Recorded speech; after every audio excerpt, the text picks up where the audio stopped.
This is the meeting they tried to keep off the record. No joint communique, no press conference on the steps of a government ministry, no handshake photograph staged for the cameras of the international wire services. Just a quiet gathering Thursday, March 27th, 2026, in the private conference facilities of a luxury hotel in Abu Dhabi, attended by senior financial officials from China, Russia, Iran, Saudi Arabia, the United Arab Emirates, Brazil, and 4 additional nations whose representatives have not yet been publicly identified, according to sources with direct knowledge of the proceedings. The ostensible agenda was a discussion of cross-border payment infrastructure and the technical architecture of multilateral currency settlement. The real agenda, according to a diplomatic cable obtained by a European intelligence service and shared with allied governments, was the operational design of what sources describe as the most ambitious challenge to the dollar-denominated global financial order since Bretton Woods established that order in 1944. We are not talking about a trade dispute. We are not talking about a new development bank or a bilateral currency swap agreement of the kind that has been a feature of Chinese financial diplomacy for a decade. We are talking about the foundational architecture of an alternative global reserve system, a parallel financial infrastructure designed to allow a coalition of nations representing approximately 40% of global GDP and 55% of the world's population to conduct international trade, settle cross-border payments, hold sovereign reserves, and access credit outside the institutions, the rules, and the enforcement mechanisms that the United States has used to project financial power for 80 years. For the first time in history, the countries that most want to escape the dollar system have the combined economic mass, the technological capability, and according to sources inside 3 separate Western intelligence services, the political will to actually attempt it. Buckle up. Because what was decided in that Abu Dhabi hotel room, if it proceeds to implementation, does not merely reshape global power, it ends an era. Here is what you need to understand before anything else, because the mainstream coverage of this story has consistently failed to communicate its actual stakes. The dollar's status as the world's primary reserve currency is not merely a point of national pride or an abstract metric tracked by economists. It is the foundational source of American strategic power, more important in many respects than the carrier strike groups, the nuclear arsenal, and the forward basing network combined. Here is why. When the dollar is the world's reserve currency, every nation on earth must hold dollars to participate in global trade because commodities, oil, natural gas, copper, wheat, soybeans are priced in dollars, and settling those transactions requires dollars. That demand for dollars allows the United States Treasury to issue debt at interest rates that would be unavailable to any other sovereign borrower in history because the world's central banks are structurally required to recycle their dollar earnings into Treasury bonds.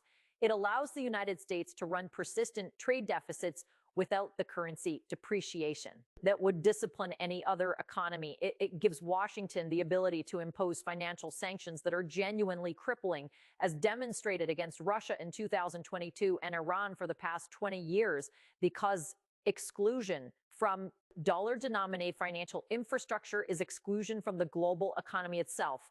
The dollar's reserve status is estimated by economists at the Peterson Institute to be worth approximately $100 billion per year in borrowing cost savings to the U.S. government, a permanent subsidy paid by the rest of the world for the privilege of using American financial infrastructure.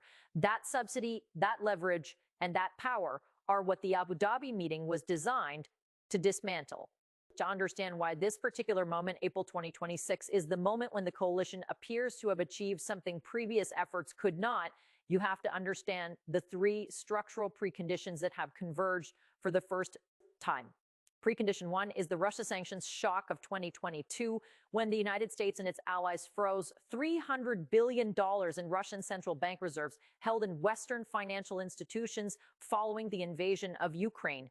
They demonstrated unambiguously to every central bank governor and finance ministry official on earth that dollar-denominated reserves held in Western institutions are not sovereign assets. They are hostages. The message received in Beijing, Riyadh, Abu Dhabi, New Delhi, Brasilia, and Jakarta was not Russia was punished for aggression. It was any country that crosses an American red line can have its sovereign wealth confiscated overnight. The subsequent acceleration of reserve diversification out of dollar assets was not ideological. It was actuarial. Central banks globally reduced their dollar reserve allocation from 71% of total foreign exchange reserves in 2001 to 58% by the end of 2024, according to IMF COFR data. That is the fastest sustained decline in dollar reserve share in the post-Bretton Woods era, and it accelerated sharply after February 2022. Precondition 2 is the maturation of Chinese financial infrastructure. For years, the primary argument against a serious dollar alternative was infrastructure. The dollar system rests on SWIFT, the Society for Worldwide Interbank Financial Telecommunication, a Belgium-based messaging network that processes approximately $5 trillion in daily cross-border transactions and connects more than 11,000 financial institutions in more than 200 countries. China's alternative, CIPS, the cross-border interbank payment system, was launched in 2015 and was initially dismissed by Western analysts as a boutique system incapable of achieving the scale and network density required to serve as a genuine alternative. Those analysts are being forced to revise that assessment. CIPs processed $12.8 trillion in transactions in 2024, up from $1.8 trillion in 2018. And as of the first quarter of 2026, according to sources familiar with the most recent transaction data, is processing approximately $50 billion per day in cross-border settlements with 1,400 participating financial institutions across 109 countries. It is not yet a SWIFT replacement, but it is no longer a boutique system. It is a functioning alternative infrastructure that has been stress-tested at scale, that operates outside American jurisdictional reach, and that is being expanded with a speed and investment commitment that Western financial regulators are only beginning to take seriously. Precondition 3 is the oil pricing fracture, and this is the one that carries the most immediate systemic consequence. The petrodollar arrangement, the informal but operationally critical agreement by which Saudi Arabia and the Gulf states price and invoice their oil exports exclusively in dollars, recycling the proceeds into U.S. Treasury bonds, was the keystone of dollar reserve currency status as constructed by Henry Kissinger and Richard Nixon. Following the 1973 oil shock, for 50 years, that arrangement held. It held because the United States provided a security guarantee, the Fifth Fleet in Bahrain, and the carrier strike groups in the Gulf. The implicit promise that American military power would protect Gulf state sovereignty against any regional threat. Sources inside the State Department's Bureau of Near Eastern Affairs describe the current Gulf state assessment of that guarantee with a diplomatic restraint that barely conceals the operational reality. The guarantee is no longer credible at its previous level. The Red Sea corridor closed to Western commercial traffic by Houthi drone campaigns that 700 American and British airstrikes have failed to suppress is the most visible symbol of that credibility erosion. Saudi Arabia invoiced 6% of its Chinese oil sales in yuan in 2024. According to sources familiar with the Saudi Ministry of Finance's internal planning documents, that figure is projected to reach 25% by the end of 2026. The keystone is loosening, but here's the catch. The element that makes the Abu Dhabi coalition qualitatively different from previous attempts to construct a dollar alternative, all of which have failed. Previous efforts, the euro as a reserve alternative, the STR expansion proposals, the BRICS Development Bank were additive projects. They tried to build something new alongside the existing system without threatening to actually replace it, which meant they attracted participation from countries willing to hedge, but not from countries willing to commit. The architecture being discussed in Abu Dhabi, according to sources familiar with the proceedings, is not additive. It is substitutive. It is built around three interlocking mechanisms that, taken together, are designed to create a self-reinforcing alternative system rather than a supplementary one. Mechanism 1 is a commodity pricing anchor. The coalition is discussing a multilateral agreement to price oil, natural gas, copper, and agricultural commodities in a new unit of account, provisionally described in the diplomatic cable as a commodity-backed settlement instrument that is pegged to a basket of physical goods rather than to any single national currency. This is not a new idea. John Maynard Keynes proposed something similar. He called it the Bancor at Bretton Woods in 1944 and was defeated by American negotiators who correctly understood that anchoring the global reserve system to a commodity basket rather than the dollar would prevent the United States from capturing the reserve currency premium. The difference between 1944 and 2026 is that in 1944, the United States had the economic weight to defeat the proposal. Today, the coalition advancing it represents 40% of global GDP and controls 60% of the world's proven oil and natural gas reserves. Mechanism 2 is the digital settlement layer, and this is where the technological dimension intersects with the geopolitical one in a way that Western policymakers have been systematically underestimating. China's digital yuan, the ENUI, the central bank digital currency that the People's Bank of China has been developing since 2014 and piloting at scale since 2021, is not primarily a domestic payment innovation. It is, according to sources inside the Bank for International Settlements who have reviewed the technical specifications, a cross-border settlement instrument designed specifically for the infrastructure requirements of the alternative system. Being assembled, the ECNY operates on a distributed ledger architecture that can be accessed by any participating central bank and settles transactions in seconds rather than the 2 to 3 business days required by the correspondent banking system that underpins dollar settlement, and critically operates entirely outside the SWIFT messaging network that the United States has used as a sanctions enforcement mechanism. The coalition is discussing the integration of the ENY with the digital currency systems currently being developed by Russia, the UAE, Saudi Arabia, and Brazil into a unified cross-border digital settlement layer that would allow member nations to conduct international trade completely outside the existing dollar-denominated correspondent banking architecture. This is not a theoretical proposal. The Bank for International Settlements project, MBridge, a multilateral central bank digital currency project involving China, Hong Kong, Thailand, and the UAE, has already completed live pilots of cross-border settlement using this architecture, processing $22 million in real transactions. The proof of concept exists. The scaling discussion is what was on the table in Abu Dhabi. Nobody is adequately explaining what this means for the United States government's fiscal position, and the silence is itself a form of institutional denial. Here is the mechanism. The U.S. federal government currently carries $34.6 trillion in outstanding debt.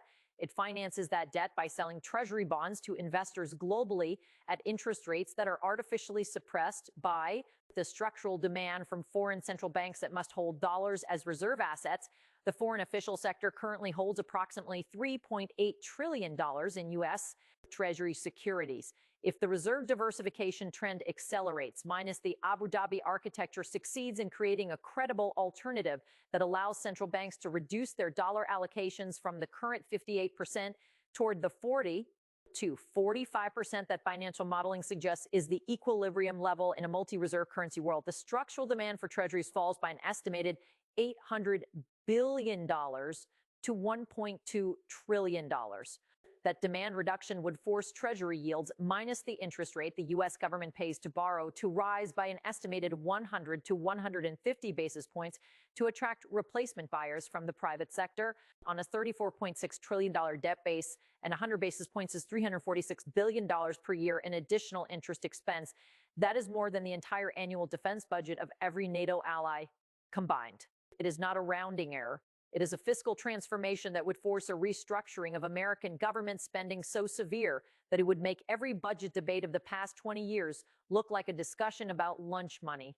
The geopolitical architecture of the coalition is more sophisticated than the anti-American bloc framing that has dominated what little mainstream coverage the Abu Dhabi meeting has received, and understanding its actual composition is essential to assessing whether it can succeed where previous dollar challenge efforts have failed.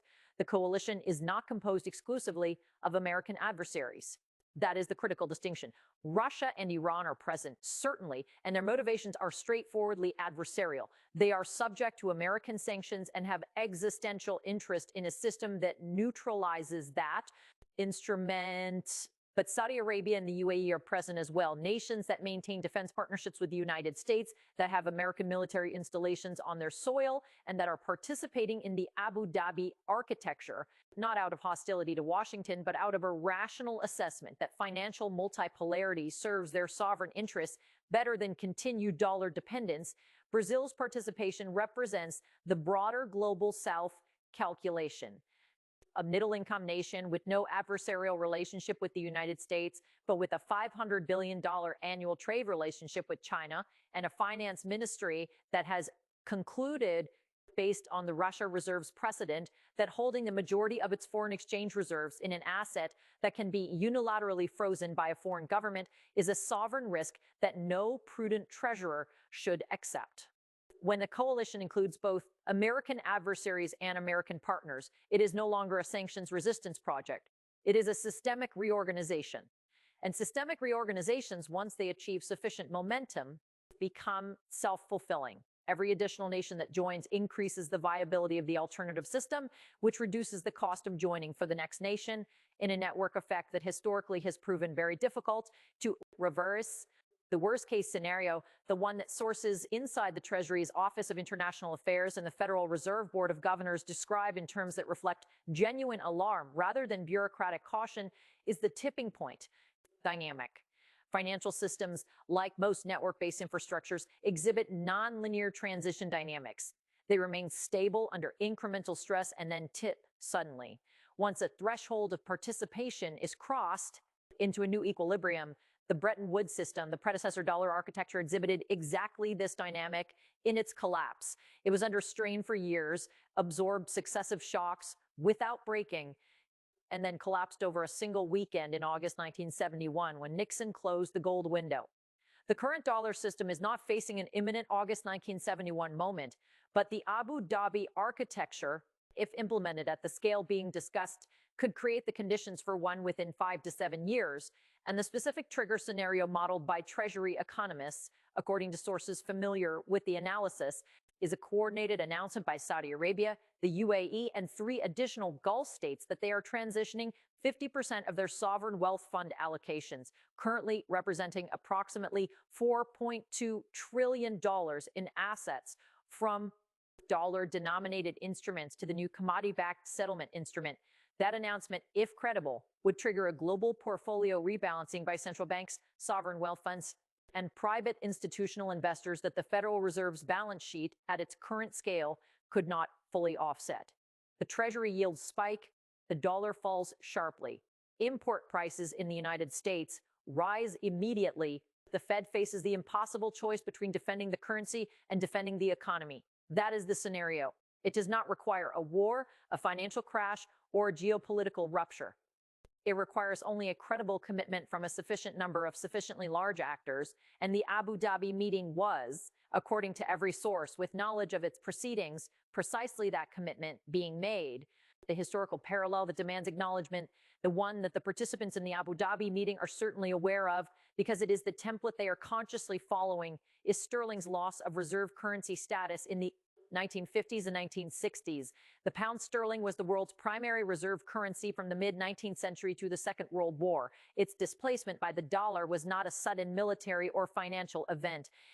It was a gradual structural erosion over roughly 2 decades, driven by Britain's declining economic weight, the accumulation of sterling balances in the hands of creditors who were losing confidence in the UK's ability to sustain their value, and the emergence of an American-led alternative architecture that offered greater stability and deeper liquidity when the tipping point came.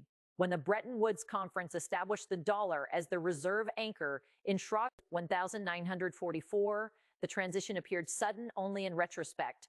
The groundwork had been laid over 20 years of structural shift. The groundwork for the dollar's relative displacement is being laid right now. In Abu Dhabi, hotel conference rooms and People's Bank technical working groups and Brazilian Finance Ministry planning documents by actors who have studied the sterling precedent carefully and are deliberately replicating its patient structural logic. The American institutional response to this gathering challenge has been, to this point, a combination of dismissal, incremental countermeasure, and insufficient urgency that mirrors with uncomfortable precision the British establishment's response to its own displacement in the post-war period. The Treasury has issued statements affirming the dollar's continued centrality. The Federal Reserve has noted the reserve share decline while characterizing it as gradual and manageable. The State Department has continued to treat sanctions as an unambiguously positive enforcement tool without adequately accounting for the systemic cost of each additional application. And the Congress has not held a serious public hearing on dollar reserve currency strategy since 2015. Meanwhile, the Abu Dhabi architecture advances, the CIP's transaction volumes grow, the yuan oil invoicing percentage ticks upward, The ENY cross-border pilots multiply, and the coalition, patient, structurally disciplined, and motivated by a combination of adversarial intent and rational sovereign interests that is far more durable than purely ideological anti-Americanism, continues its quiet work. The silence at the top of the American policy establishment is not ignorance.